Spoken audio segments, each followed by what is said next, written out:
G'day there, I'm David Krantz. This is the last of a three-part series. As my title suggests, it's an attempt to piece together a coherent picture of my relationship with Jesus. The picture I already had fell apart somewhat after reading Eugene Peterson's punchy version of Jesus' valedictory speech.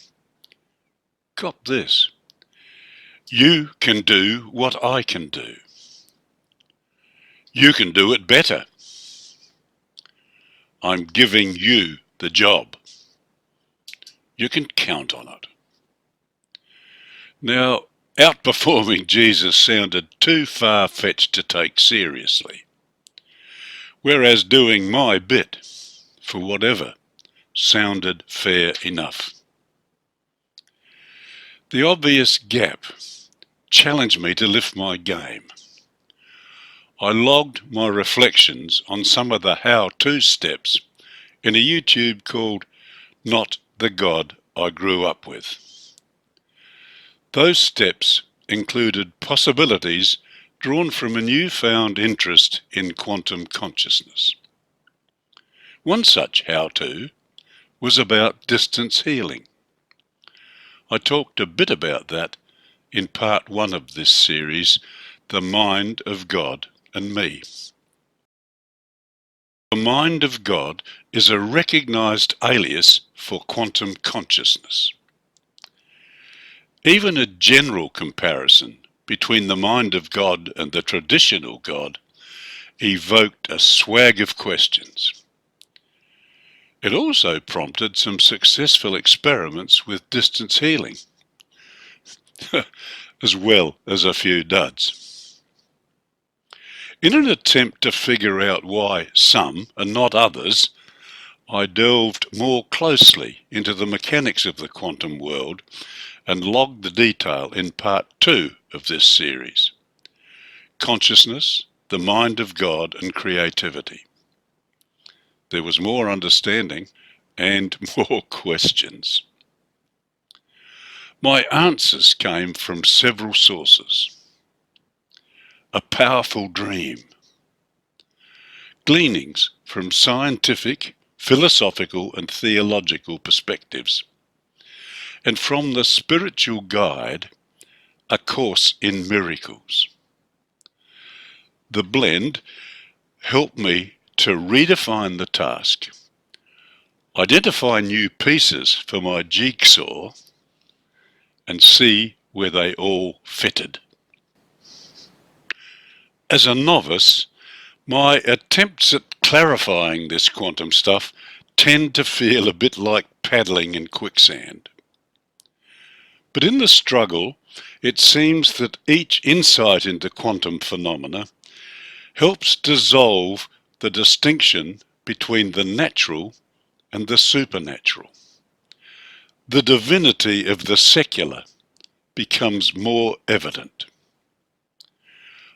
I well remember a patchy mental shift a bit like that on a night when I was chewing over whether or not I was out of my depth and wasting my time by dabbling in the quantum world. Then, out of the quicksand, so to speak, these words came to mind. Make out you were with the disciples at Jesus' valedictory speech, and let your fancy roam. Well, I had a bit of a go there and then, but nothing happened. I'm hopeless at visualizing stuff. It was a bit of a different story a couple of nights later. I tossed and turned in a restless fog for a bit, and then the salient bits of Jesus' succession plan drifted into mind. You can do what I can do. You can do it better. I'm giving you the job. You can count on it. Then I was there. It was a bit of a laid-back affair, considering the importance of the meeting. After hearing the outline, one disciple was a bit nonplussed and called out, "If you expect us to pick up the tabs, you'd better fill us in on what to do, like how to do the healing miracles, for example." "Good question," said Jesus. "Easy answer. See them with a loving heart and mind. Envisage them as if restored to full well-being. Intend that it be so. Then let it go." And a proviso, don't try too hard, or your ego will get in the way and muck it up. I was surprised that Mary Magdalene was there. I was next to her. We were off camera left in my dream. Mary chipped in something like this: "Okay, but just how do you get the vision?" She must have taken notes at the time. His response is recorded in her Gospel of Mary. It goes like this: "I said to him, 'Lord, what allows one to see a vision? Do we see it with the soul or with the spirit?' The Lord answered and said to me, 'One sees not through the soul or the spirit, but through the mind, which is between these two.'" His words now had a context. It was eerie. He eyeballed me and said, "You tend to see your soul as the very essence of your physical self in the here and now imminent reality, don't you, David?" I nodded into my pillow. "What's more, you see spirit as the substance of the boundless, timeless, transcendent reality, don't you?" Nod too. "And you find it helpful to call mind the mind of God, right?" Nod 3. "And to cap that off, you recognize the brain-mind connection when the two realities communicate." Nod 4. Jesus moved towards me. We both smiled. And we both called snap. We both laughed. He offered me a high five, and I responded and woke up still giggling. I prodded Vicky and told her that Jesus must have been a quantum physicist. She muttered, "That's nice, dear," but had no recollection of the chat next morning. For me, the dream confirmed the oneness of the content, regardless of the labels used. That was not the end of it. I had new insights for head and heart to process. I felt known and yearned to better know the full personhood of this man, Jesus. My fancy garnered these impressions from my rather joyful encounter. I sensed his wisdom. His potency impacted me. I felt absolute kinship with this Jesus, like raw, enduring mateship. There was a friendly banter, a sort of earnest playfulness.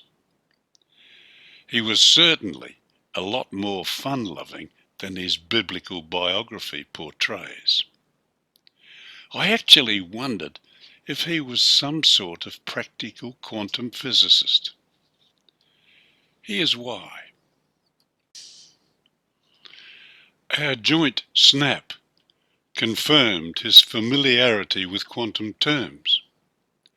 His formula for miracles confirmed his familiarity with quantum processes. He affirmed that mind, as the means of all knowing, links transcendent wisdom with human understanding, spirit with soul. Now the question is that an apt conclusion?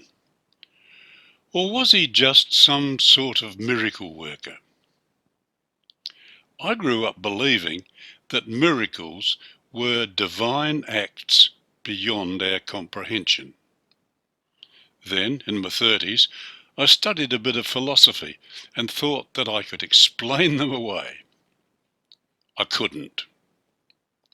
And I am now drawn to the creativity of quantum consciousness that makes miracles seem both possible and comprehensible in a mystical kind of way. So, does this Jesus have divine status, or was he just very cluey, a fully conscious human being? For starters, I clearly need to sort out where I stand with the assertion in John's Gospel that Jesus was the Word, the Logos, that was with God at the beginning, and now said to be the second person of the Holy Trinity. I now hold the view that there never was a beginning, because all things had always existed as possibilities in the transcendent domain of universal consciousness, until their eventual manifestation in immanent reality. Yet, on the other hand, it's quite easy to see how the egoless Jesus, fully resonant with the wisdom, potency, and creativity of consciousness, came to be referred to as the Son of God. In the light of all that, it seems to me that early theologians might have drawn a different conclusion if they had interpreted the Greek word logos in the same way as the native Greek philosophers and theologians of the day. Simply put, the Greek word logos translates as word, reason, or plan. John possibly chose to describe Jesus as the incarnate Word of God because it lined up nicely with the familiar Old Testament descriptions of God's activity and power. Now, the detail in the Encyclopaedia Britannica is noteworthy. It says that in Greek philosophy and theology, Logos was taken to mean the divine reason implicit in the cosmos, in ordering the cosmos, in giving it form, and in giving it meaning. Now, the word implicit points to that which in time might become explicit. The divine purpose is still unfolding. The ing suffixes highlight that fact. The cosmos is evolving. Its order, form, and meaning are not yet fully expressed. We can gain useful insights into the divine purpose by comparing two quite different sources: religious God stuff and scientific mind of God stuff. The first is what author Neale Donald Walsch reports from a conversation with God in the 1990s. It was this: my divine purpose in dividing me was to create sufficient parts of me so that I could know myself experientially. There is only one way for the Creator to know itself experientially as the Creator, and that is to create.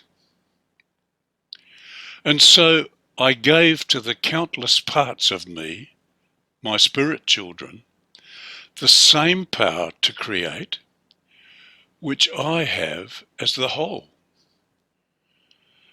God's self-imposed division gives us all a divine aspect of equal proportions. I have yet to fathom whether or not Jesus had the same boundaries as the rest of us. The second perspective is from the researcher Amit Goswami, with his summary of what he calls the central secret of how the world operates. The language is a bit tricky.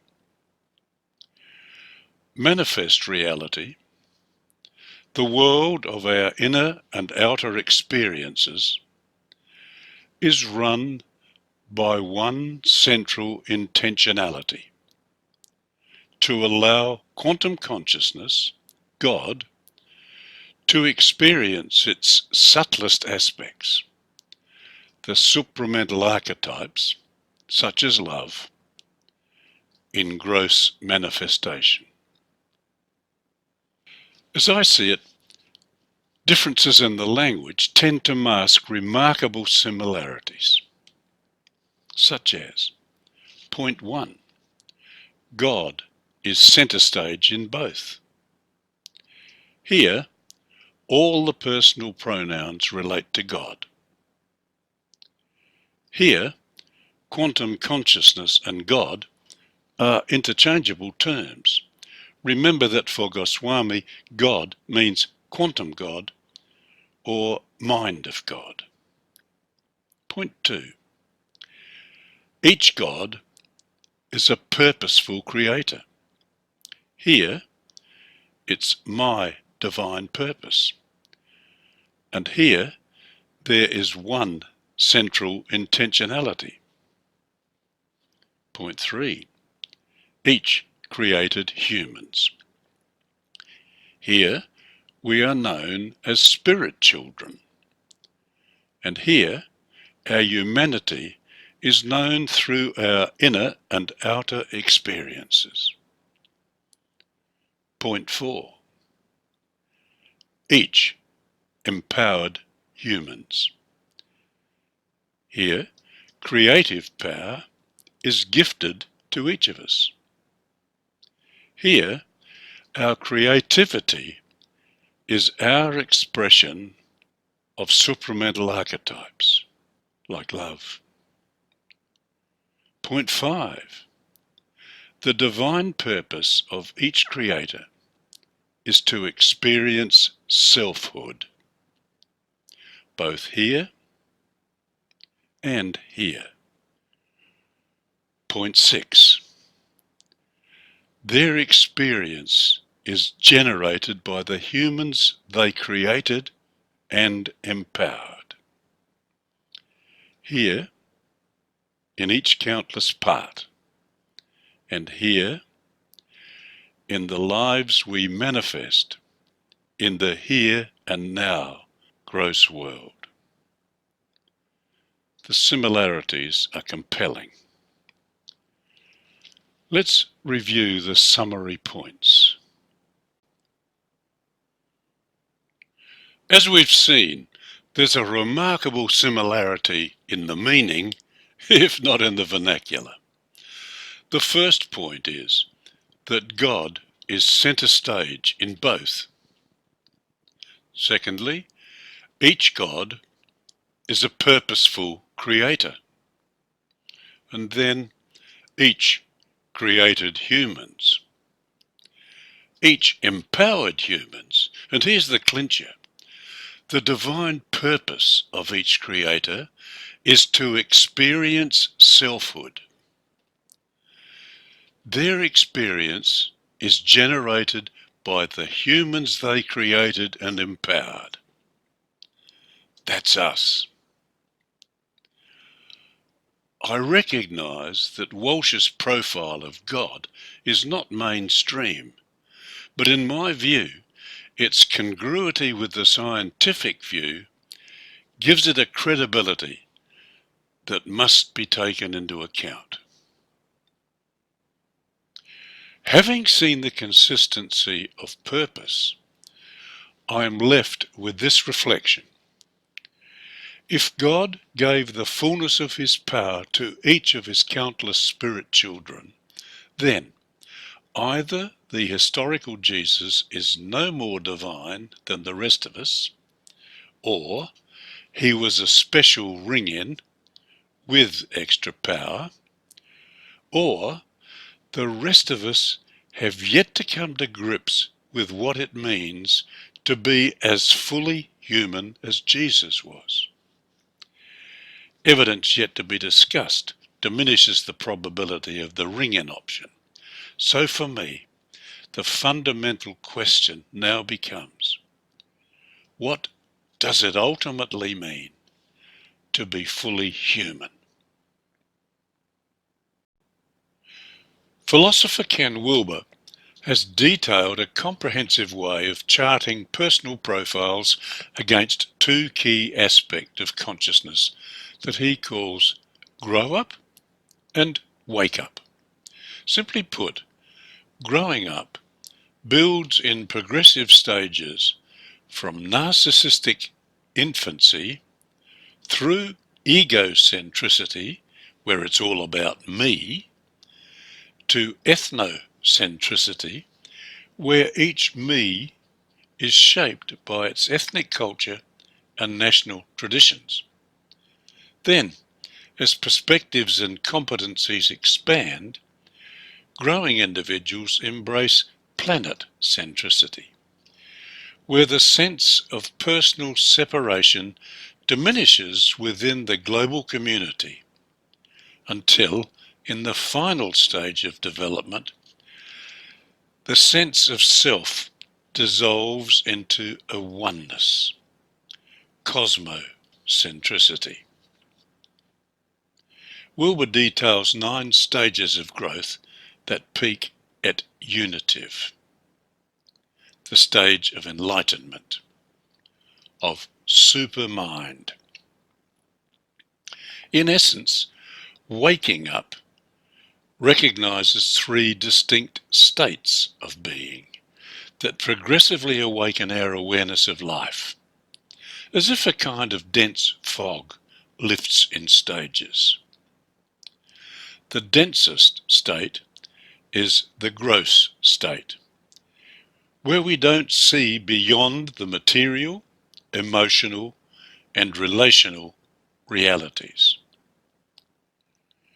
In the less dense, subtle state, we can identify with moral, kinesthetic, and spiritual realities. Then, in the causal state, we can identify with formless entities such as humour, creativity, and aesthetics. The witnessing stage is fog-free, where one can effortlessly observe and identify with the aforementioned gross, subtle, and causal states simultaneously. Wakefulness peaks in the non-dual state, where, in full consciousness, the witness seamlessly integrates with all that is witnessed. It's the reality where both subject and object meld into one. The non-dual state is the state of the enlightened superheart.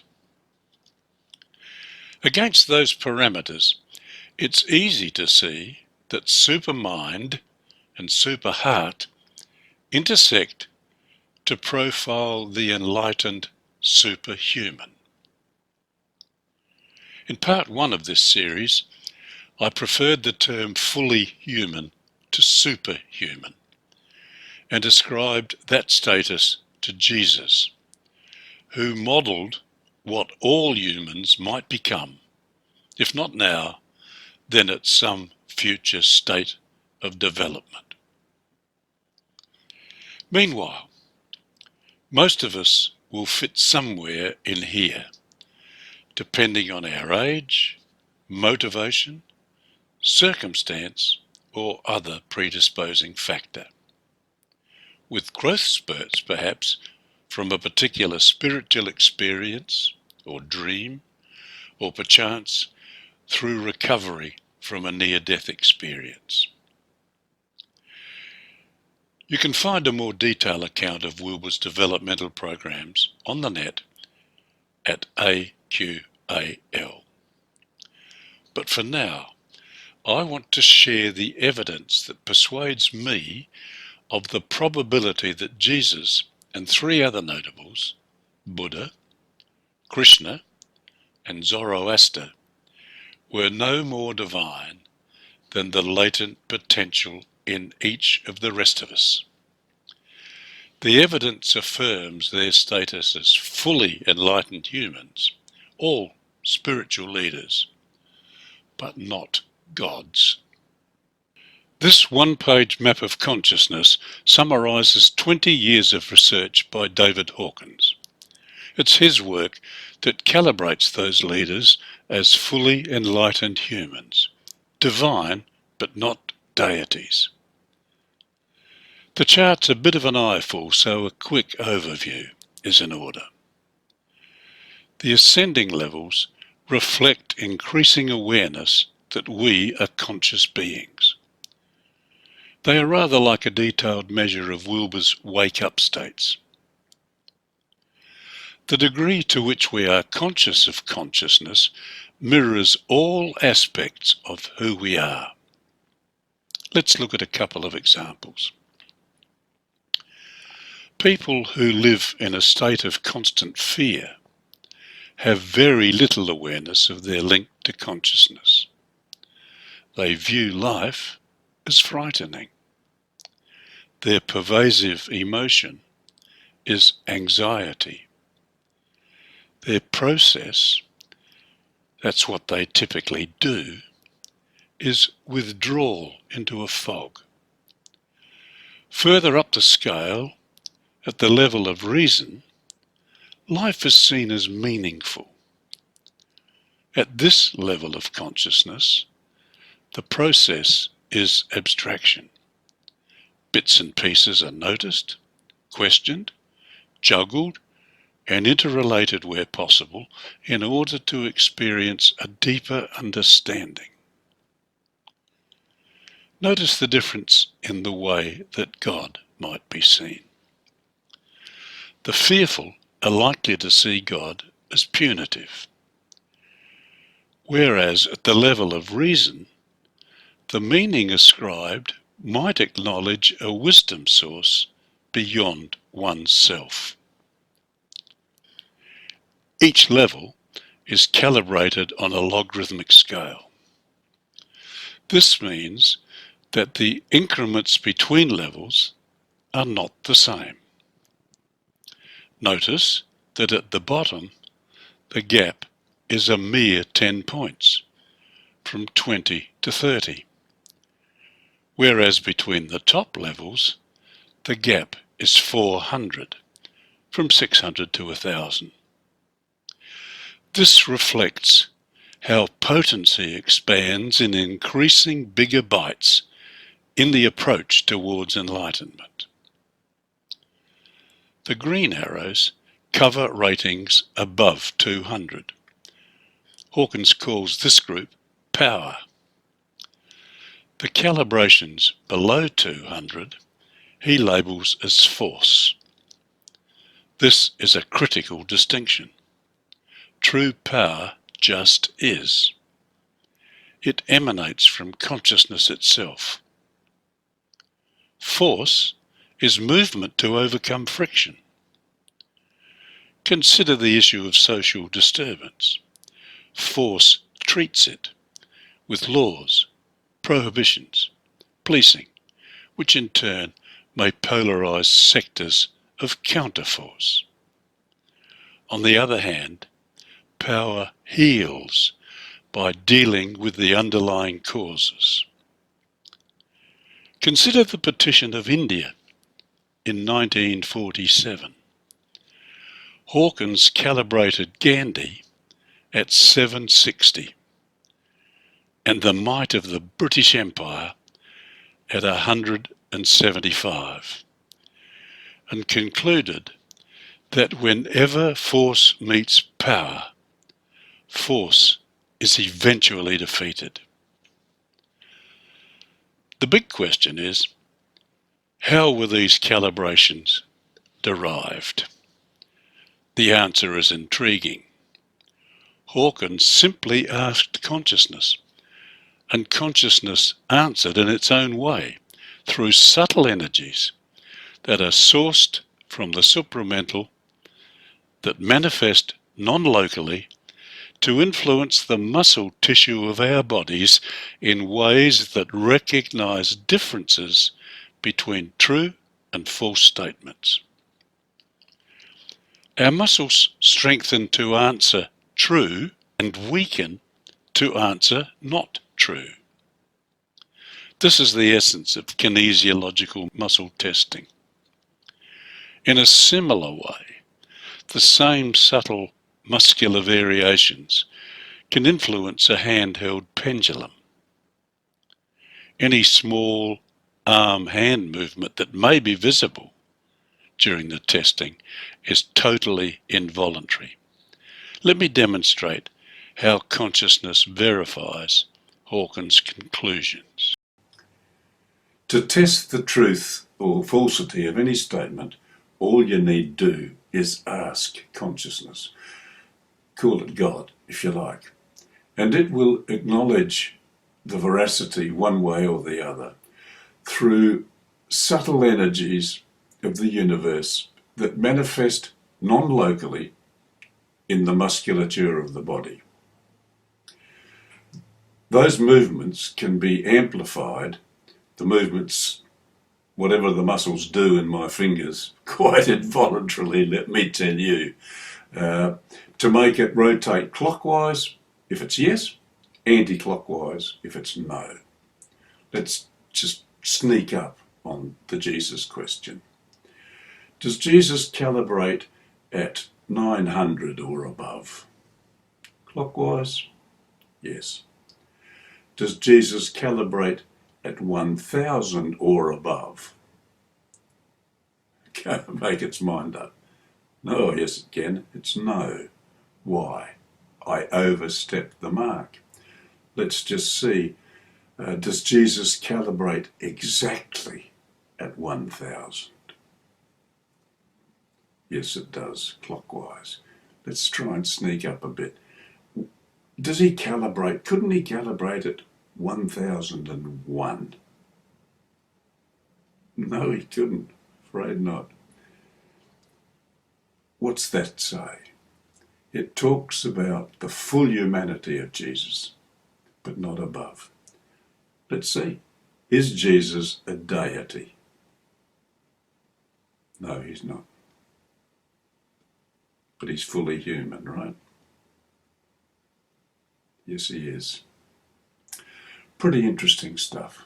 Well, if that looks a bit weird to you, I invite you to have an honest go for yourself. I'll suggest a reference to get you started later on. Now, the linear mind finds it hard to accept that kind of truth testing. It's not reasonable. It can't be figured out logically. The linear mind, at its best, helps us understand our material world by figuring stuff out, seeing what it means, then acting. Any contribution I make is by what I do. The action is by me. At a higher level of consciousness, in spiritual reality, contribution is through me, my state of being. In the enlightened state, the contribution is as me, fully conscious of the consciousness that simply is. It follows that those acting at any of these levels have different capacities to help elevate those whose egos drive them to seek satisfaction by having. Those who need for contribution to flow to them. Now there's a challenging mission. As an aside, you may wish to visit this link for more detail. Such mission emerges as a significant aspect of the divine purpose. It's intended for humans to implement, with inspiration drawn from consciousness rather than being restricted by ego.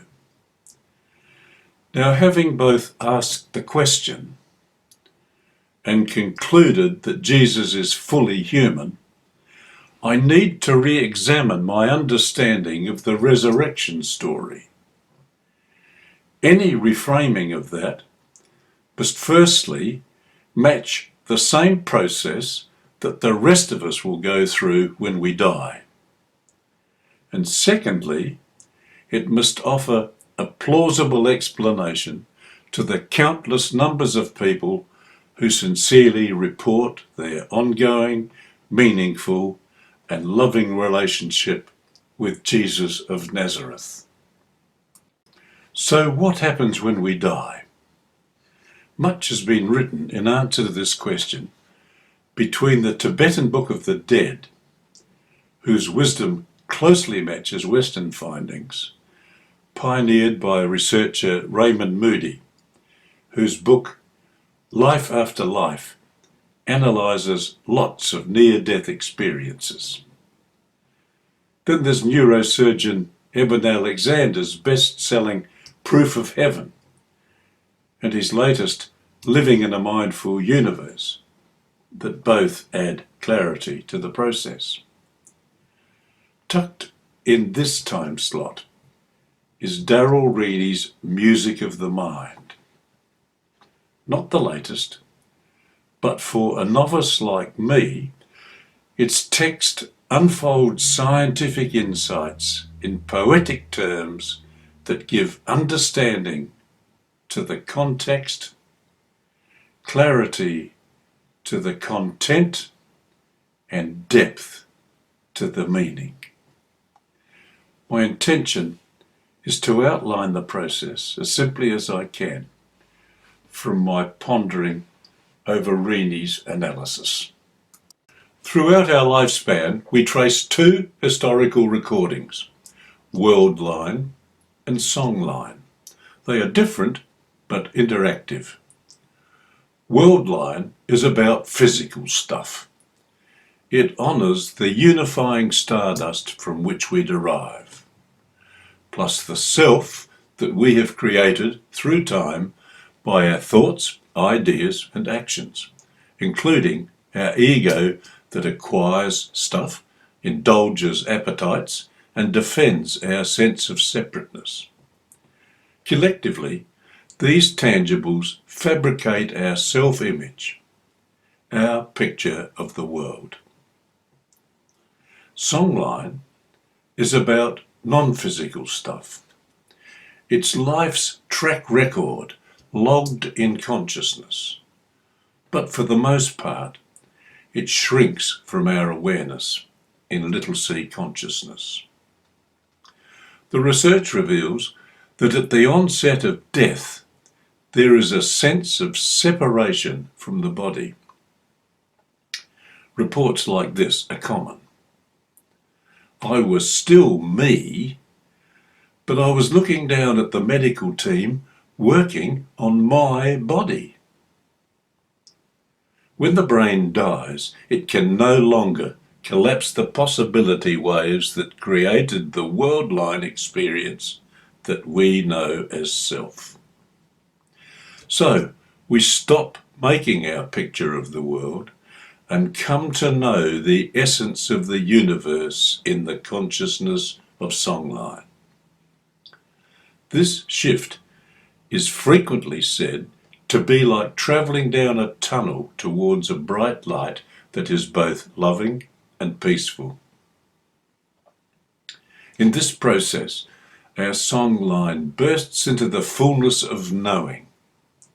The knower becomes known. We know the instances where ego had its self-serving way, some small, some big. We know that these instances were not entirely right. Reni's definition is crisp and clear. Rightness is to be measured, always, by the degree to which it serves the good of the whole, not the ambition of the part. Our truth hits us in an inevitable panoramic life review.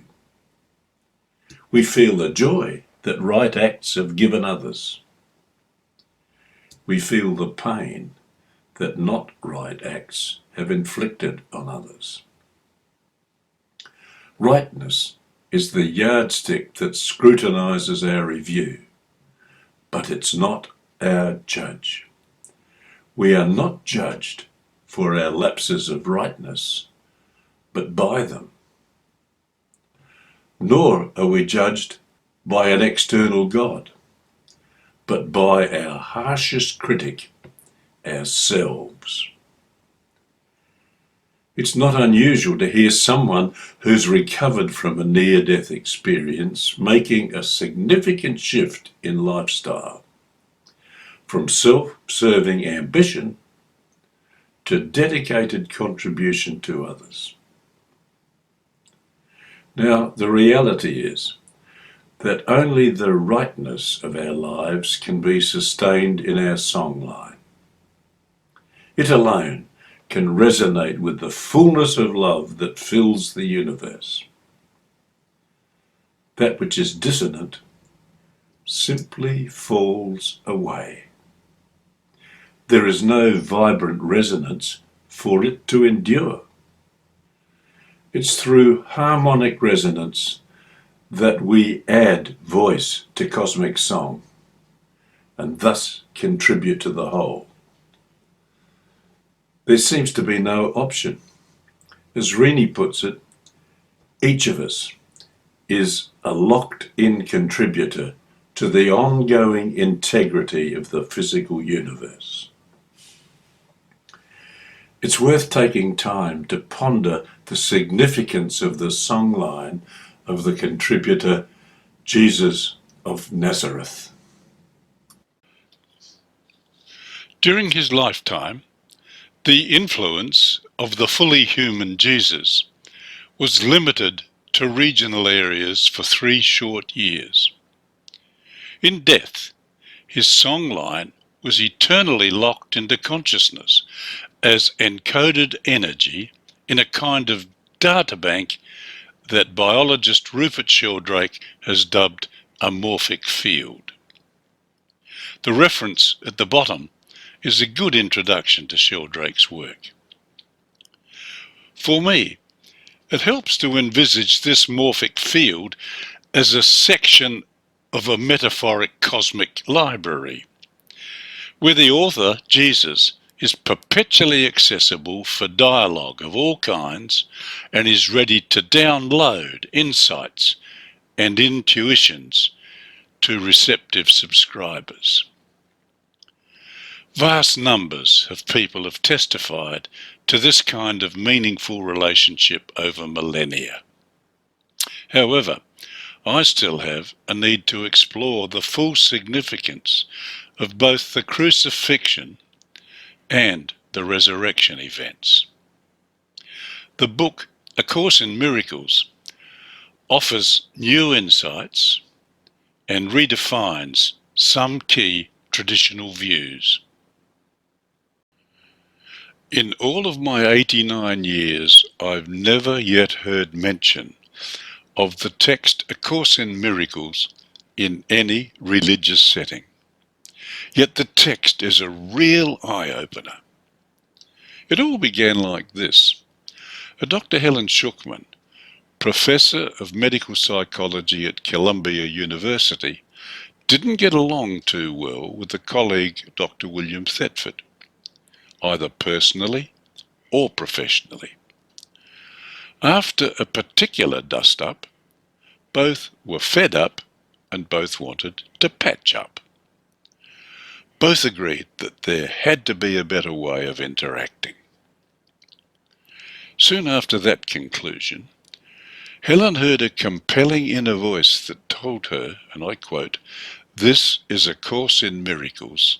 Please take notes." She did, from 1965 to 1972. Dr. Schuchman, a self-declared atheist, took dictation from that inner voice. It identified itself as Jesus.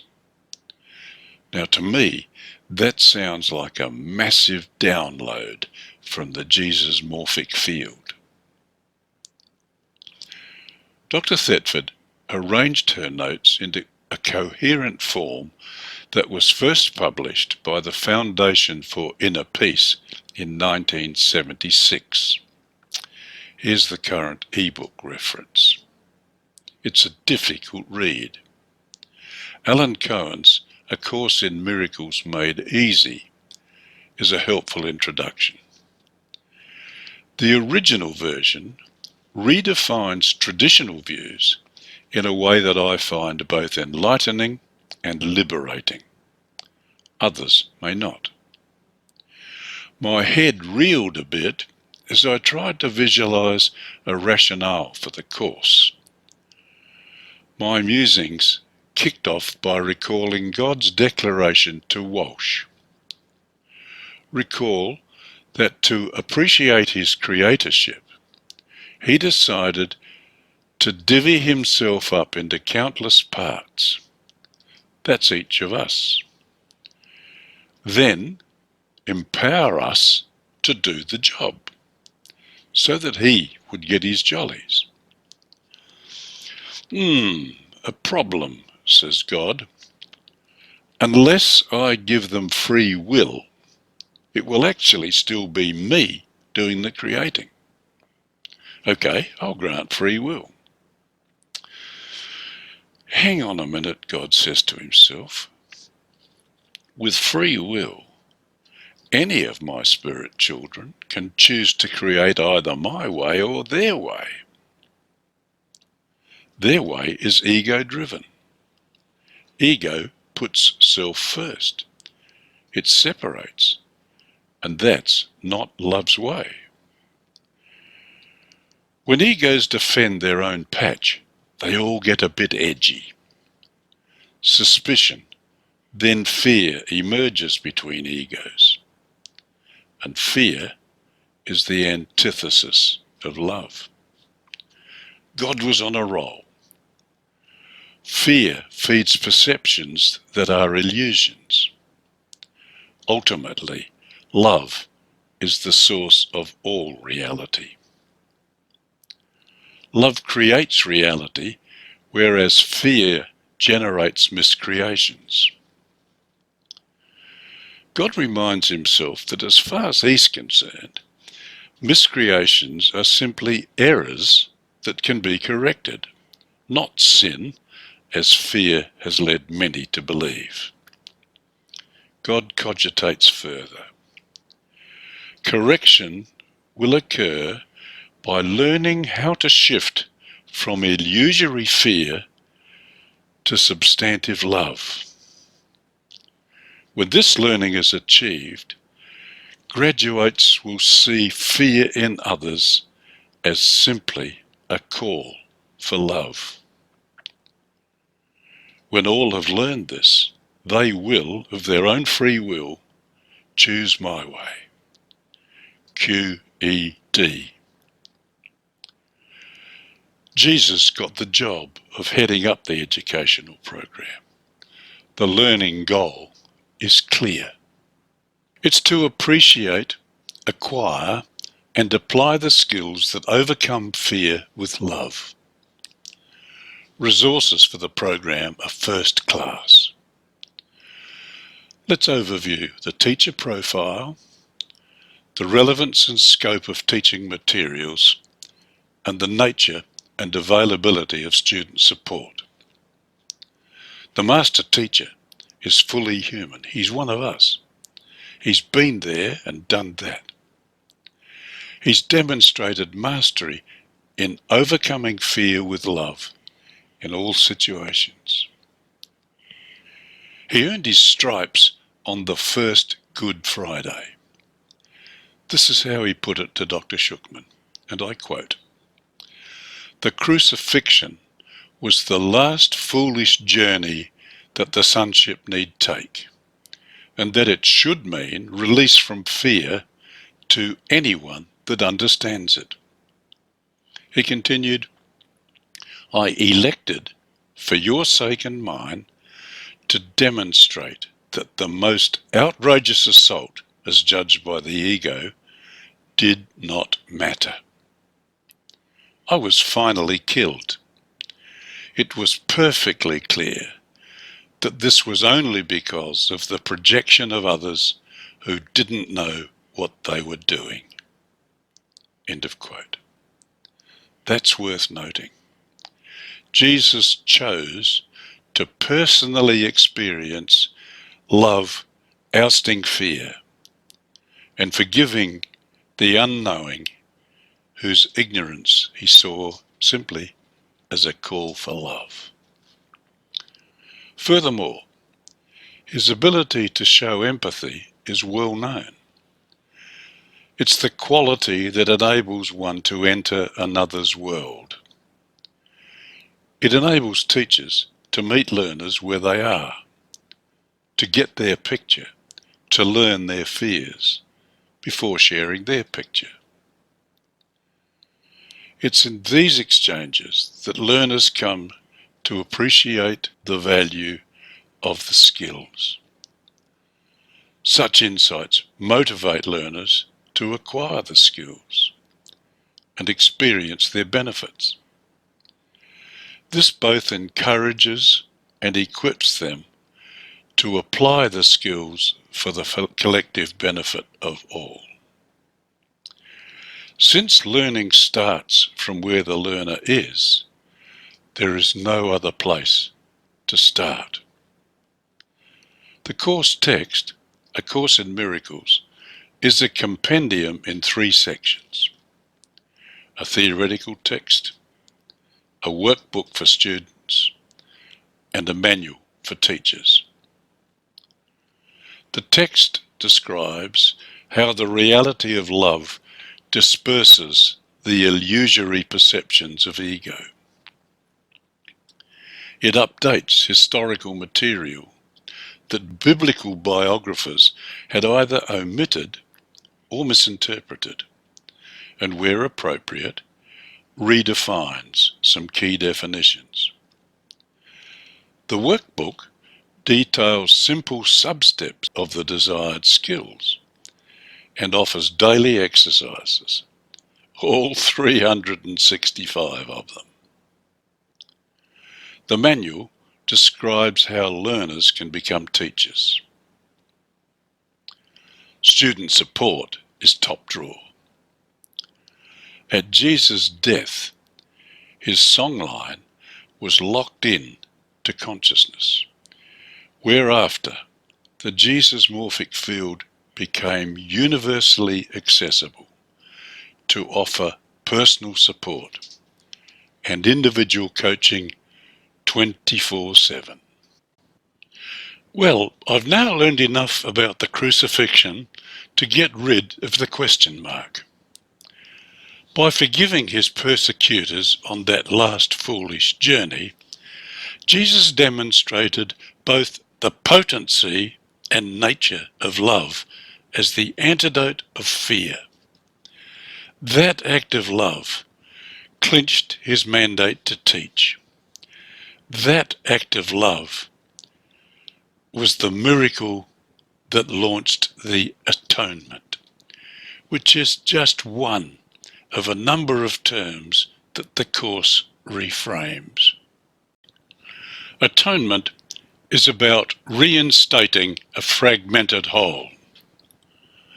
A familiar view of atonement is that God gave Jesus to die to atone for the sins of the world, for humanity to be reconciled to God.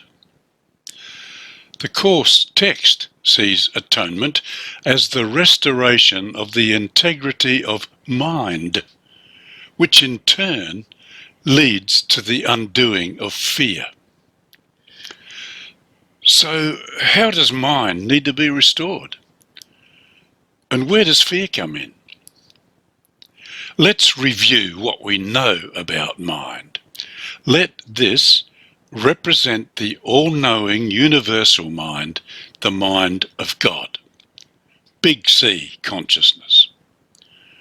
I've coloured it purple to remind us of its divinity.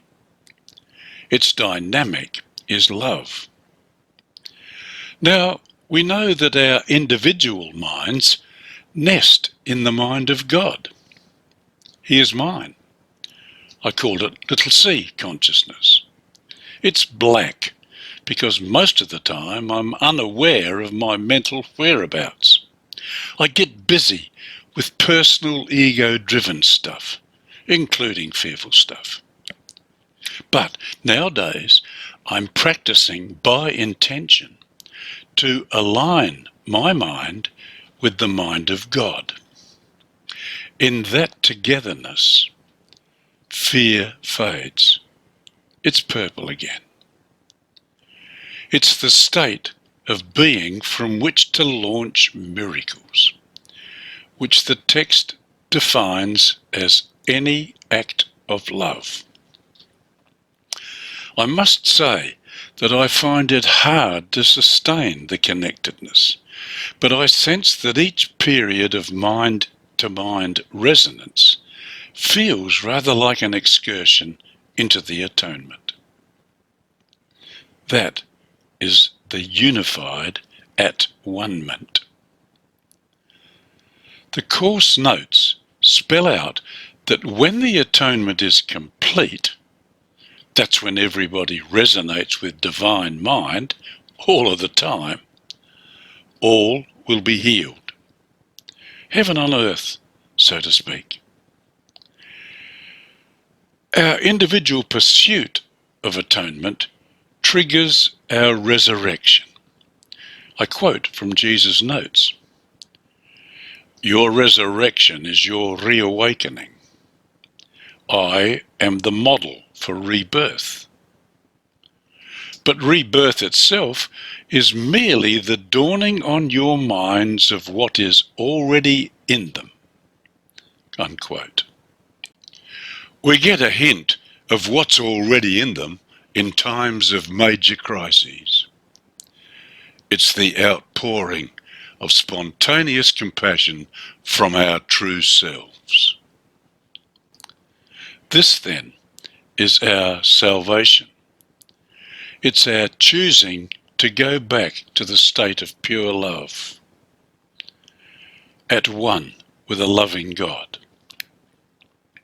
Now, love sees what others might call sin as simply a call for love. The text refers to sin as a man-made term that is better seen as error, and notes that errors can be corrected. The Course workbook offers 365 daily exercises to achieve such correction. Now, let's revisit the red definition.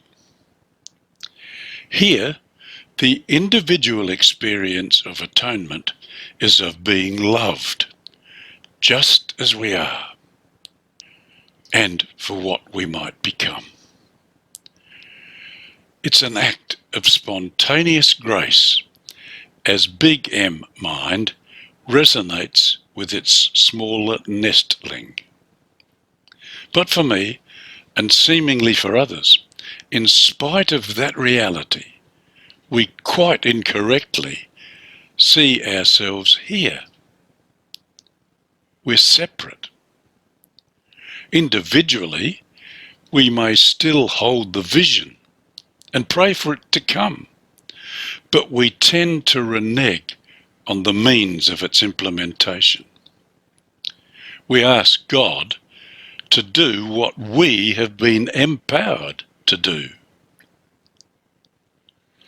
The perennial prayer for peace remains unanswered. Our plea, Lord, in your mercy, hear our prayer, affirms our separation and denotes a lack of certainty that lets fear sneak in the back door. When we are here, collectively, we're in the black. We squabble. When in the mind of God, we harmonise, each with different notes to play, each aware that the salvation of the planet is in our hands. We just need to put our minds to it and choose to live in love with restored integrity, all of us, and bingo, enduring at one-ment. Atonement occurs in those moments when we act in love in response to each call for love. Such love is resonant with and resourced from within universal consciousness, the mind of God. As I hear it, the state of our planet is calling for love with progressively louder voice. In my mind, there is no question that a resurrection of awakened minds need to apply love's way to ease the pain of planet Earth until its ultimate salvation is achieved. Full at one-ment. My earlier conclusion that the fully human Jesus is not a deity tends to dismiss the Trinity question, and by association, his divine status as the Son of God. If the latter means an exclusive relationship with God, it's a no. But a big yes if such sonship is interpreted as kinship, where all comers are able to experience the intimacy that I felt so deeply in my earlier dream. Now, I give a qualified yes to his divine status.